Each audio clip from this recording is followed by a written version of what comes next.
அஸ்ஸலாமு அலைக்கும் வரஹ்மத்துல்லாஹி வபரகாத்துஹு. அன்பார்ந்த அனைத்து உறவுகளுக்கும் இனிய மாலை வணக்கம். என்னடா இப்படி ஆயிடுச்சு அப்படின்ற மாதிரி தான் இன்னைக்கு நிலவரம். என்னன்னு பார்த்தீங்கன்னா,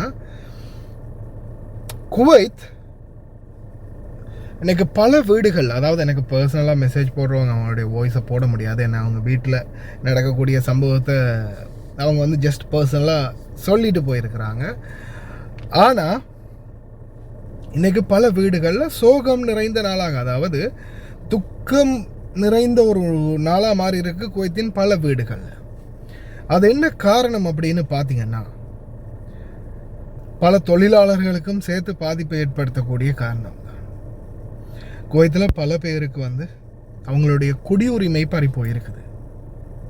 சிலர் அவங்களுடைய குடும்ப உறுப்பினர், அதாவது தந்தையினுடைய வழி, தாத்தாவினுடைய வழி, இந்த வம்சாவளி, அல்லது தாய் இல்லை அவங்களுடைய பாட்டி, இந்த மாதிரி வம்சாவளி, அவங்களால கூட இவங்களுக்கு பார்த்திங்கன்னா குடியுரிமை போயிருக்குது.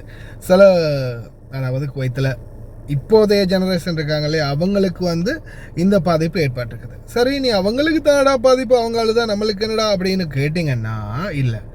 அதில் எத்தனை பேர் இப்போது குடியுரிமை இழந்திருக்காங்கன்னு இன்றைய செய்தி வந்திருக்குன்னு பார்த்தீங்கன்னா, கிட்டத்தட்ட 2193 பேர், 2193 பேருடைய சிட்டிசன்ஷிப் வித்ட்ரா செய்யப்பட்டிருக்கு.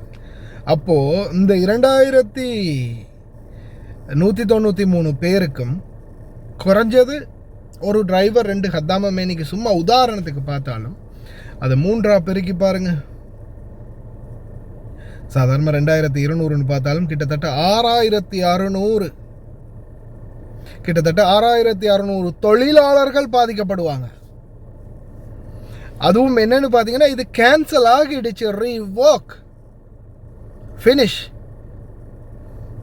அதாவது நான் உங்களுக்கு ஆல்ரெடியே சொல்லியிருக்கிறேன், இவங்களுக்கு இன்ஃபார்ம் பண்ணுவாங்க, அவேர்னஸ் பண்ணுவாங்க, இந்த மாதிரி சிச்சுவேஷன் நடக்க போகுது, இந்த மாதிரி பிரச்சனை இருக்குது, உங்களோட இதை ஐடியை நீங்கள்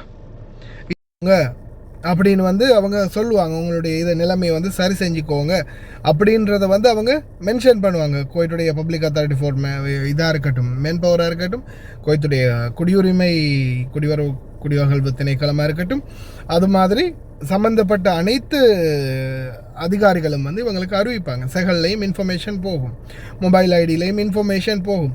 ஆனால் அப்படி போய் கூட இவங்க கணக்கில்லாமல் இருந்திருந்தாங்கன்னா, கடைசி கட்டத்தில் இவங்களுடைய சிட்டிசன்ஷிப் ரீவோக் செய்யப்பட்டிருக்குது. ஆனால் இந்த ரீவோக் செஞ்சதுக்கு அப்புறமா இவங்களால் என்ன பண்ண முடியாது, எதுவுமே பண்ண முடியாது. பேங்க்கில் பணம் எடுக்க முடியாது,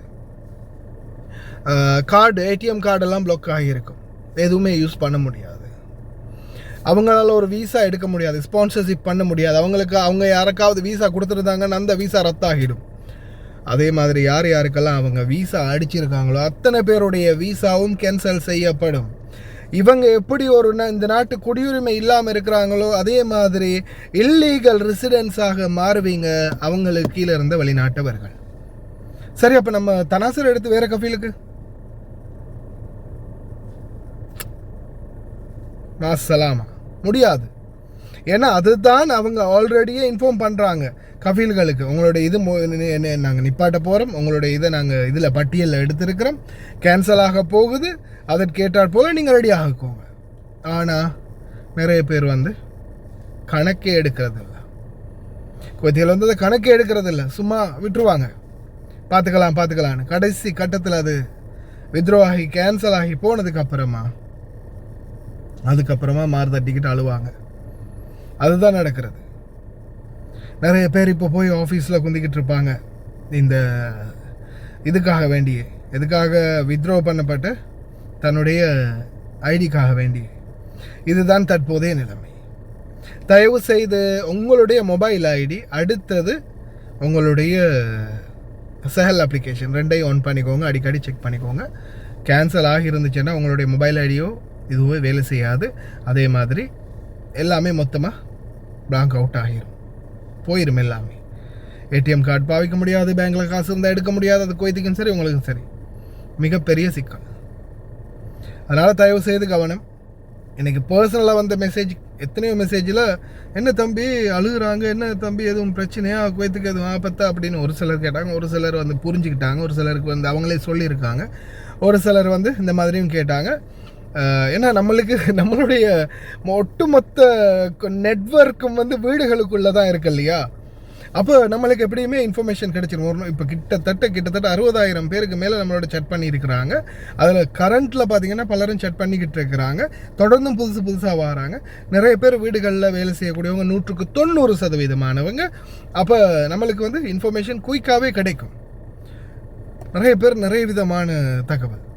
சிலர் வந்து என்ன பயமாக இருக்குது, ஏன் இப்படி அழுகுறாங்க, குடும்பமாக உட்காந்து அழுகுறாங்க, குட்டுன்னு குசுன்னு பேசுகிறாங்க, அப்படி இப்படின்னு சில விஷயங்கள் வரும்போது நான் அவங்கள்ட்ட சில கேள்விகளை கேட்கும்போது, இவங்க இந்த நாட்டுக்கு போய் வருவாங்களா, இல்லை அந்த நாட்டுகளுக்கு போய் வருவாங்களா, இல்லை இந்த நாட்டுக்காரங்க அவங்களோட எந்தெந்த நாடுகளில் அவங்க கூடுதலாக போயிருக்கிறாங்க, போகிறாங்க, வராங்க, உறவு வச்சுருக்கிறாங்க அப்படின்னு கேட்கும்போது நீ அவங்க ஒரு நாடை சொல்லுவாங்க. அப்படி சொல்லும்போதே நம்ம விளங்கி கொள்ள வேண்டியதான், இது அங்கேருந்து வந்த பாட்டி தான், அதால் இப்போது போக வேண்டிய சூழல் அப்படின்னு.